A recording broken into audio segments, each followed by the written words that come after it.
దేవుని సంధికి వచ్చిన వెంటనే జాబ్ వచ్చేది, దేవుని సంధికి వచ్చిన వెంటనే పెళ్లి అయిపోదు, దేవుని సంధికి వచ్చిన వెంటనే పిల్లలు పుట్టేయరు, దేవుని సంధికి వచ్చిన వెంటనే సకల ఆశీర్వాదాలు వచ్చి అమాంతంగా నీ మీద వాలిపోవు.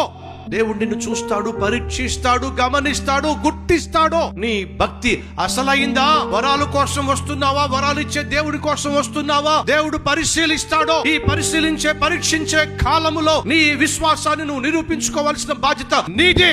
చాలా సందర్భాలు దేవుని సంధికి వచ్చి చేసిన ప్రార్థనకు వెంటనే జవాబు రాకపోతే విసుక్కునే వాళ్ళు, కసురుకునే వాళ్ళు, దేవుని ప్రశ్నించే వాళ్ళు, దేవుని మీద అలిగే వాళ్ళు ఎంతమంది లేరు? అలగద్దు సంఘమా, దేవుని మీద అలిగే ప్రయత్నం చేయొద్దు. ఏదో ఒక వారం వచ్చి ప్రార్థన చేసి దేవుడు జవాబు ఇవ్వకపోతే మరొక వారం మానేసేటటువంటి రకంగా ఉండకండి. ఏదో ఒక వారం ఉపవాసం ఉండి ప్రార్థన చేసి వెంటనే జవాబు రాకపోతే చేతులెత్తేసే వారిగా ఉండకండి. పట్టుదల, మీ ప్రార్థనలో పట్టుదల కావాలి, మీ భక్తిలో పట్టుదల కావాలి, దేవుణ్ణి సేవించే విషయంలో పట్టుదల కావాలి, దేవుని సన్నిధికి వచ్చి ఆరాధించే విషయంలో పట్టుదల